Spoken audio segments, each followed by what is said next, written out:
वही स्त्री पुत्रवती है। पुत्रवती जुवती जग सोई, रघुपति भगतु जासु सुत होई। जिसका सुत, जिसका बेटा भगवान का भक्त है, वो स्त्री पुत्रवती है कि पुत्र हो तो जननी जने तो भक्त जने, या दाता या सूर, या से तो बंध्या भली, काहे गवावे नूर। तुम्हारे 4 बेटे हैं और चारों नास्तिक नालायक हैं, भगवान की पूजा नहीं करते, सत्संग नहीं करते, कथा नहीं सुनते, भगवान से प्यार नहीं है, प्रेम नहीं है। तो तुम्हारे 4 बेटे हैं लेकिन चारों भगवान से प्रेम नहीं करते, तो तुम बंध्या ही कहलाओगी। पुत्रवती स्त्री वो है जिसका पुत्र प्रभु के चरणों से जुड़ा है, वरना तुम्हारे 10 औलादें हों और प्रभु से प्यार ना हो किसी को, तो तुम बंध्या ही कहलाओगी। तुम्हारा कोख, तुम्हारी कोख पवित्र ना हुई अभी। उस बच्चे से कोख पवित्र होती है जो बेटा या तो भगवान का भक्त हो या राष्ट्र भक्त हो, या ध्रुव बने या प्रहलाद बने या झांसी की रानी बने बेटी, या महाराणा प्रताप शिवाजी बने बेटा। तब तुम्हारा कोख, तुम्हारा गर्भ पवित्र होगा,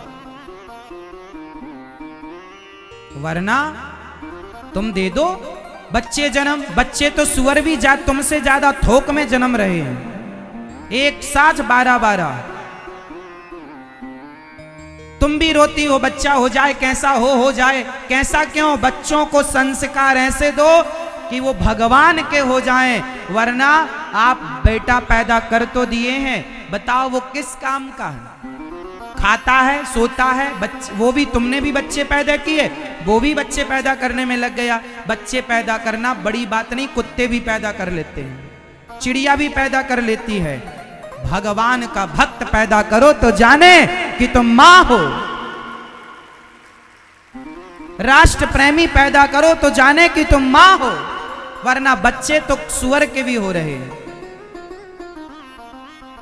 इसलिए मेरी मां, केवल बच्चे पैदा कर देना जिम्मेदारी पूरी नहीं हुई, उसे भगवत प्रेमी बनाओ। बाली जब मरने लगा, सुनना, बाली जब मरने लगा तो बाली ने मरते समय राम से कहा प्रभु यहां आओ। अंगद को बुलाया, बेटा यहां आ। राम के हाथों में अंगद के हाथ को रख दिया बाली ने, और हाथ रख के बोला, हे प्रभु, आज मैं अपने बेटे को आपके श्री चरणों में समर्पित करता हूं। हे नाथ, इसका दामन कभी ना छोड़िएगा, इसका हाथ कभी ना छोड़िएगा। वही पिता है जिसने मरने के पहले अपने बेटे को संस्कार दिया हो, और जिस पिता ने अपने बेटे के मस्तक को प्रभु के चरणों में झुकाना सिखाया हो, वही पिता है। आप अपने बेटे का हाथ भगवान के हाथ में क्यों नहीं देते?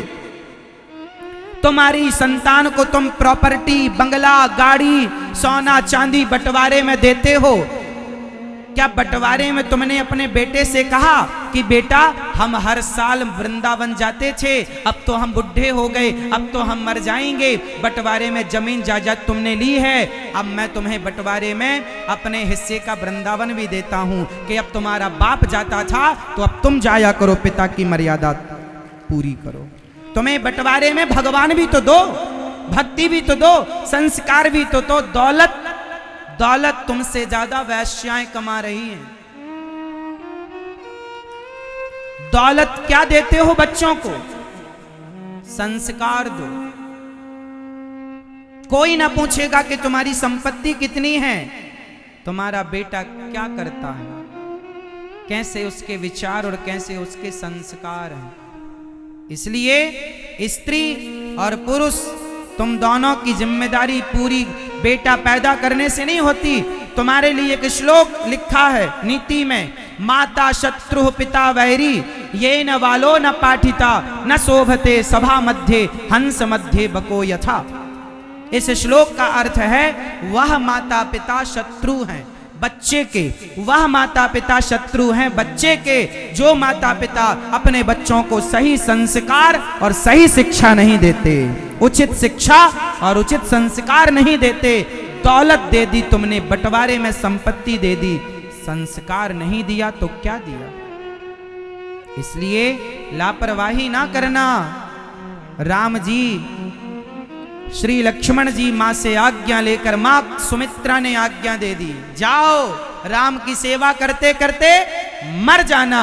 अरे और तो छोड़ो, मैं आपको आगे की बात बताऊं। जब लक्ष्मण जी को शक्ति लगी तो हनुमान जी पर्वत लेकर गए तो भरत जी ने बाण मारा। अयोध्या जी में पर्वत लेकर हनुमान जी गिरे, पर्वत पवन देवता ने ऊपर थाम रखा, हनुमान जी गिर गए राम राम कह के। सारे अयोध्या के लोग आए आधी रात को, कौशल्या माँ भी आई, कैकेयी माँ भी आई, सुमित्रा माँ भी आई। और जब सुमित्रा माँ को पता चला कि लक्ष्मण को शक्ति लग गई है, ये दवाई उनके लिए है, तो श्री सुमित्रा माँ ने हनुमान जी से पूछा, ए हनुमान यहाँ आओ, बताओ लक्ष्मण को शक्ति जो लगी है, बाण जो लगा है, वो छाती में लगी है कि पीठ में लगी है। यदि छाती में लगी है तो ठीक है, और पीठ में लगी है, खबरदार तुम संजीवनी बूटी लेकर मत जाओ, मरने दो उसे। और कह देना राम को कि एक मर गया तो क्या हुआ, अभी दूसरा शेर जिंदा है आपकी सेवा के लिए, मैं शत्रुघ्न को भेजती हूं सेवा के लिए। दोनों बेटे समर्पित कर दिए मां ने, एक भगवान की सेवा में लगा दिया और एक भक्त की सेवा में लगा दिया।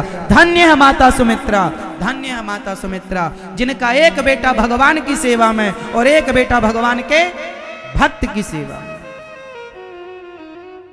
मेरे लक्ष्मण को संजीवनी देने की जरूरत नहीं है हनुमान, बताओ बाण कहां लगा। हनुमान जी बोले, मां तुम्हारा बेटा बहादुर है मां, उनकी छाती पे बाण लगा, पीठ पर नहीं, वो भागे नहीं। माता को डर लग रहा था कि कहीं वो युद्ध से भाग तो नहीं गया ना, छाती पे बाण लगा है मां, छाती पर लगा है। तो कौसुमित्रा मैया बोली, एक काम करो, तुम संजीवनी भी ले जाओ और मेरे शत्रुघ्न को भी ले जाओ। यदि वो नहीं बचा तो राम से कह देना कि रोएंगे नहीं, परेशान नहीं होंगे, वो अकेले नहीं है, अभी शत्रुघ्न जिंदा है। माँ का बेटा मर रहा है, माँ को मरते बेटे की चिंता नहीं है कि मेरा लक्ष्मण मर रहा, मेरा लक्ष्मण मर रहा, ना, धन्य है माँ, उन्हें चिंता अपने मरते हुए बेटे की नहीं थी, उन्हें चिंता अपने राम की थी। ऐसा भक्त और ऐसे प्रेमी अयोध्या में सुमित्रा माँ भी बड़ी भक्त थी भगवान की, कोई सामान्य नहीं है मेरी माँ। कौशल्या माँ, सुमित्रा माँ, कैकेयी माँ, कोई सामान्य माएं नहीं है। हनुमान जी प्रणाम करते हैं, धन्य है ये अयोध्या जहां अपने बारे में। अच्छा कौशल्या जी आई, ए हनुमान यहाँ आओ, ये बताओ लक्ष्मण जी की तबीयत कैसी है। माँ सूर्य उदय के पहले नहीं पहुंचा तो प्राण। सुनो, राम से कह देना कि अब वापस अयोध्या 14 साल बाद आने की जरूरत नहीं है। क्यों माँ, जैसे लक्ष्मण को सही सलामत लेके गए थे राम, यदि वैसे लेकर आए तो आए, वरना मैं अयोध्या में राम को घुसने नहीं दूंगी। मेरे लक्ष्मण के बिना कैसे आ सकते हैं वो।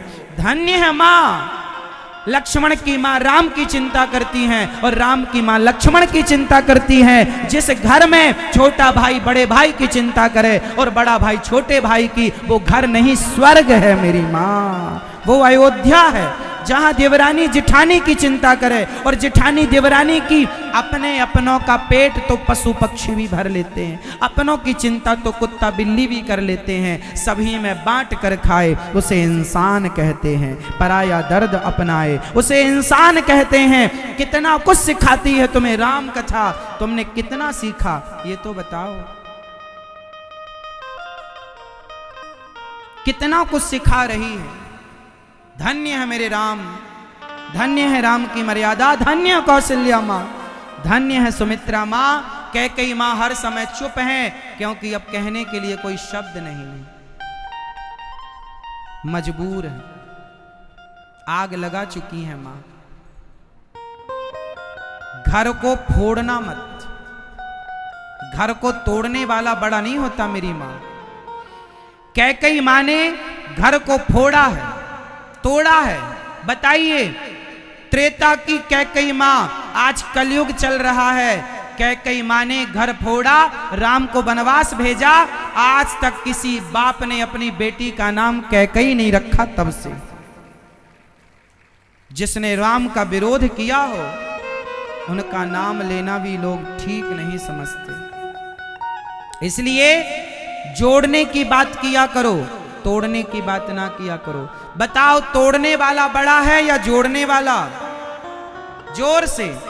तोड़ने का काम तलवार करती है और जोड़ने का काम सुई करती है। तलवार भले किसी के घर में ना हो, पर सुई सबके घर में होती है। तलवार, एक दर्जी कपड़ा काट रहा था, कपड़े को कैंची से काट कर उसे पांव के नीचे दबाए और सुई से बटन लगाकर उसे टोपी पर लगाए। किसी ने पूछा कि तुम सुई को ऊपर रखते हो और कैंची को नीचे रखते हो, क्यों?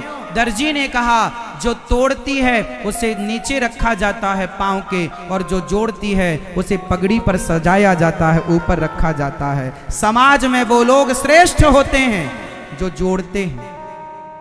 घर को जोड़िए, भाई को भाई से जोड़िए, पति को पत्नी से जोड़िए, जेठानी को देवरानी से जोड़िए, बहू को सास से जोड़िए। जोड़ते चलिए, तोड़िए मत। जो तोड़ता है फिर भगवान उन्हें अच्छे से तोड़ते हैं।